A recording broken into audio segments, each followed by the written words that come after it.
For the first time, Gambia hosts that gathering. So, no koi analyze. Yeah, thank you very much. I must start the new suñu viewers out there. The new tan suma co-host yi ñu nekk fi ci panel bi. Must start say congratulations to the country because I congratulate the Speaker of the House, Moye Fabakary Tombong Jatta. Then again, I congratulate the clerk for organizing the program. And I will say it went successfully because I was there at the opening ground. So I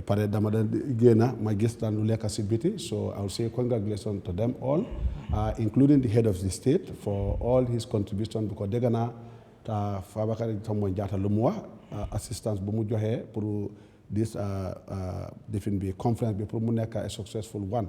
So I have to say congratulations to all Gambians for making it possible to happen in a small country like the Gambia. Because all countries ñu xam ne ñoo ci conference bi I may even say Gambia is the smallest. So a small country hosting such an event be pare mu successful. Dina wax congratulations from the head of state, the Speaker of the House, and the clerk, and all his staff at the National Assembly, and all the protocol officers ñu nekkoon foofu. So kontaan na because if you look at the theme of the conference, strengthening democracy, governance, and resilience in Africa, tackling conflicts, economic shocks, and climate risks. These are some of the problems we have. The whole world is experiencing climate change, conflicts everywhere. You look at them, the problems are there, economic shocks, because all the problems to is all about economic issues. For Nekarek, it's all about economic issues. So to strengthen that one. And the democracy sometimes, I don't know how we define it, whether we mean democracy in offices or democracy to all citizens. When we say democracy, we go through elections, you nominate new, elect new.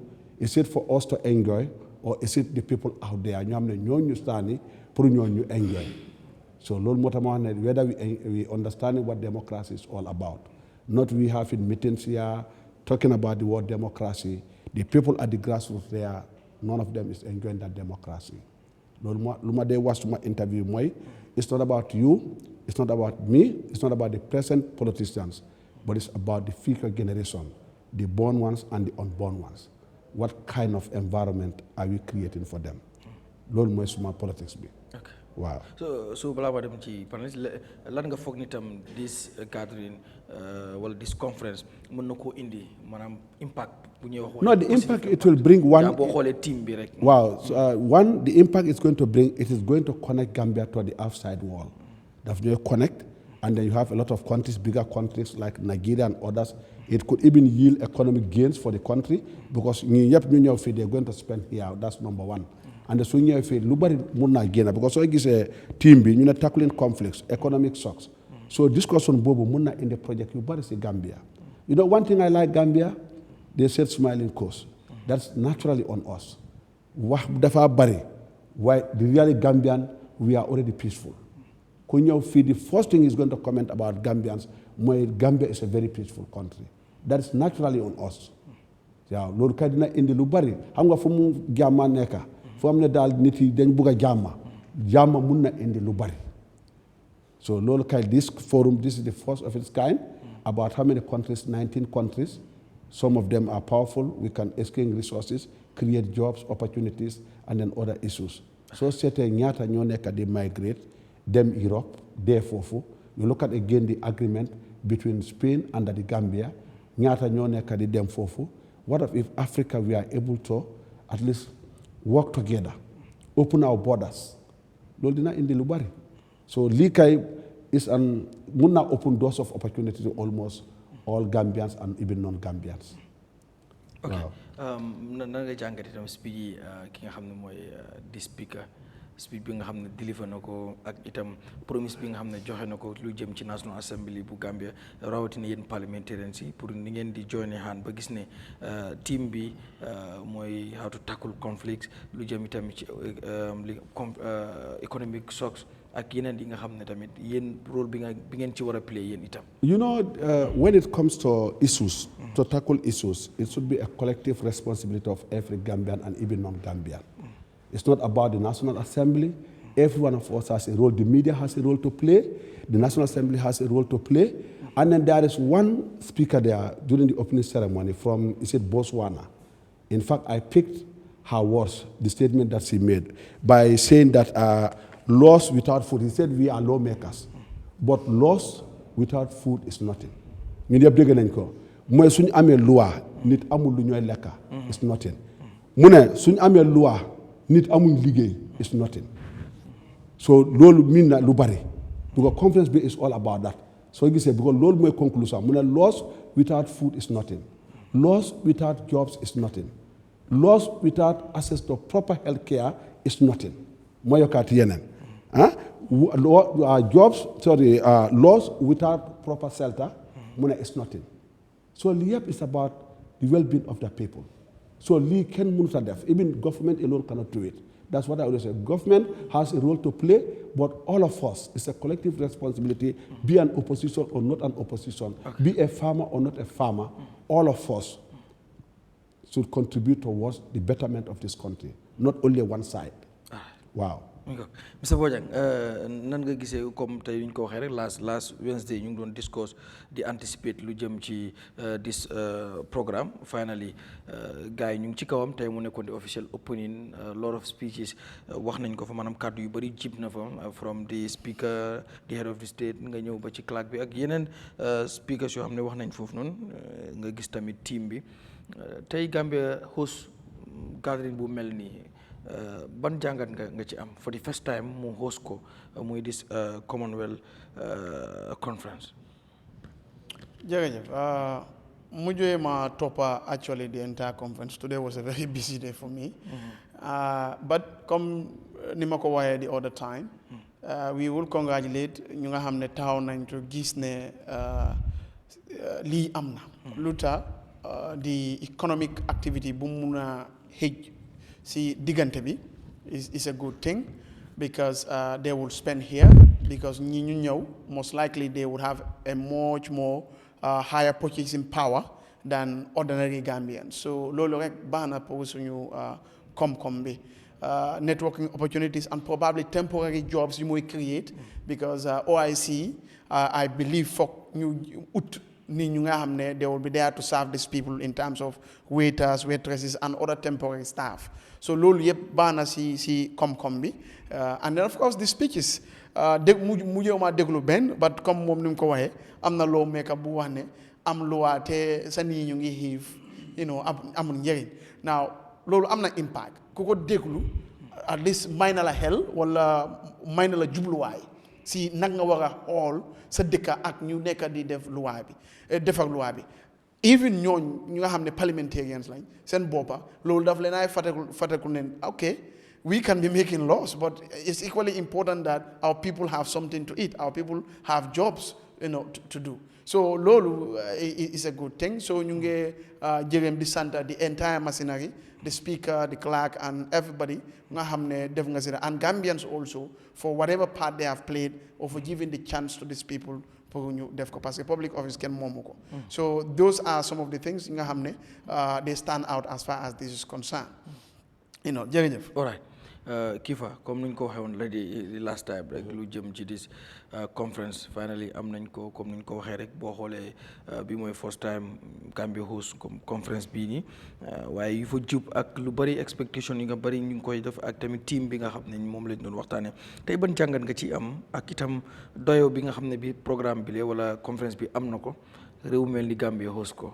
jërëjëf Garmi si laajte bi liñ doon xalaat bu rafet bi keroog daanaka dafa mel ni séntu bi loolu lañ ci gis soo xoolee si speech président bi nga ñëw ci honorable Fabakary Tombong ci lim wax loolu dafa mel ni kaddu bi moo wax noonu ñi fi ñëw ñëpp la nekk di sànni kaddu boobu noonu mu wone ne mu ngi fàttaleel ñi nga xam ne ñoom ñooy parliamentarians yi jikko yi nga xam ne yooyu lañ war a jikkoyoo within the Commonwealth countries because Commonwealth countries yi soo ko bàyyi xel dëkk yu am doole lañ am nañ loo xalaat ci kaw suuf muy resources ci wàllu xam-xam ci loo xalaat cultural traditional lii yëpp yàlla may nañu ko di nga gis ne loolu nañu mën a dimbale at regional level nañu mën a dimbale tamit when it comes to economic benefits ba pare citizens yi tamit ci Commonwealth countries yi nii déggoo dina gën a mun a am ej na du ñaaka am na parliamentarians yi nga xam ne this is the first time you visit Gambia dinañ mun a yóbbu good information about the country because of gan moom su ñëwee lu mu gis sa kër rek loolu la moo wax te Gambia leen a bàyyi naa ko xel ñiy host lii nekkul ne da ngaa tub rek host ko dëkk bi su nekkoon jamono bi ci fitna ñun duñ ko host parce que yeneen di Commonwealth countries yi yëpp soo xoolee when it comes to their economic status ñoom ñoo ñu ëpp alal ñoo ñu ëpp koom-koom waaye du ma ne ñoo leen ëpp jaama waaye jaama ji fi sax loolu na doy na yeneen Commonwealth countries yi yëpp so lii yëpp suñ koo def tamit dañoo seggaale nekku ne économique bi lañ seet rek wala Gambia nu mu toll rek lañ seet déedéet Gambia mu bokk na ci mun naa ne moo gën a tuuti sax ci Commonwealth countries yi waaye ni nga xool dëkk bi jamono bi ñi fee ñëw nii yëpp ay diplomates lañ nga xool tamit ci maxaama biñ toll duñ topp rek yóbbu leen ci dëkk bu leen neex waaye dinañ xool dëkk bi toogaay bi mu toogaay ci wàllu démocratie dinañ xool dëkk bi toogaay bi mu toogaay ci wàllu jëflante ak nit ñi ak Gambia tamit when it comes to contribution in Gambia when it comes to democracy in Africa because soo xoolee Gambia dafa contribute lu bëri when it comes to peace building peace and conflict ak yeneen taxawaay yoo xam ne Gambia jóg na ko pour xool ne yeneen réew yi nga xam ne ñu ngi ci Africa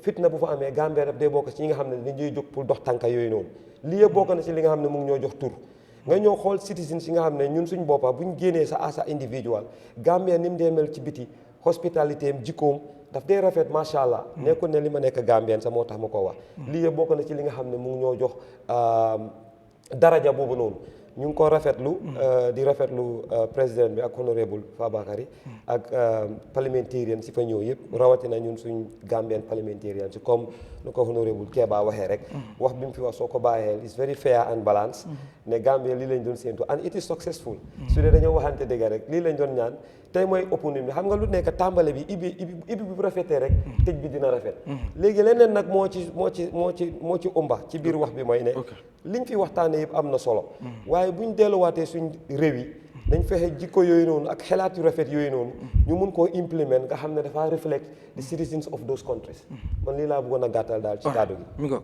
yes Mr Jah comme di same thing rek nan nga gisee tey ndaje moom solo mi wala waxtaan bu am solo bi nga xam ne defee nañ ko ci biir réewum Gambie mu nekk guléet Gambie dalal waxtaan bii nii jërëjëf loolu lañ doon seetu noo ko waxee waxtaane woon nañ ko fii eno honorable lim leeral loolu leer na di wax ngàcc ngaalaama nga xam ne moo jiite pencum ndawi réew mi di speaker of the National Assembly di right honorable Fabakary Tombong Jatta di gërëm tam njiiti réew mi His Excellency président Adama Barrow ak ñëpp ñoo xam ne jàpp nañ ci lu mel nii lañ def fisal ndawi réew mi la ndawi Gambia ndami Gambi la dañoo faral di wax ne jàmm ci la lépp xëj foog naa kii fa leeral na loolu soo gisee lu bari ñu mun koo def jàmm mooy li fi am mooy li fi sax kon loolu war nañ koo nocco war nañ koo jimbat gis ne luy gën a sax la fii ci réew mi waaye comme ci kàddu yuñ fa gaaral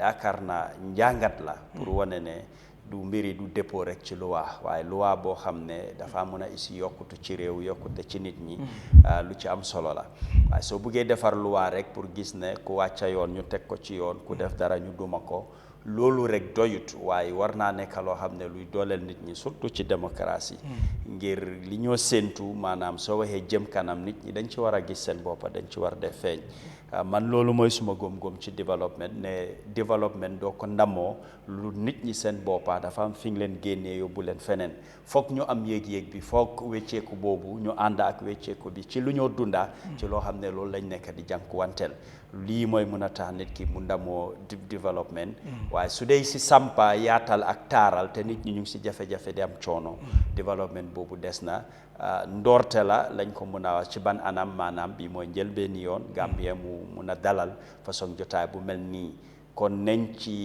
ci jaaree li nga xam ne moom lañ cee jàngee fii ba bala moo jeex lu ñoo wax ne comme building from the positives maanaam loo xam ne daf ñoo isil njëriñ ñu sampa ko tabax ko mu am fiñ jëmee ak moom ñu xam ne lii liñ fi hostoon nii moo ñu yemee lii ci wàllu koom-koom comme niñ ko waxee ci économie mun nañoo isil njëriñ bu bari ci fànn yoo xam ne wér-gu-yaram ci wàllu ndaw ñi ak yeneen bu mu nekk daje boo xam ne waxtaan tasaaroo te duñ ci mun a jëlee njëriñ bu ñoo joxoñee ne lii day liñ fi dalaloon liñ fi amoon moo sabablu pour ñu mun a wéyee li nga xam ne moom lañ nekk di gis si réew mi fii comme suma naataango yi nu nga ko waxee fooguma jar nañu bamtuwaat waaye di wax rek ne Gambia moo am ndam ci li mi ngo jërëjëf comme ni nga ko waxee rek Gambia moo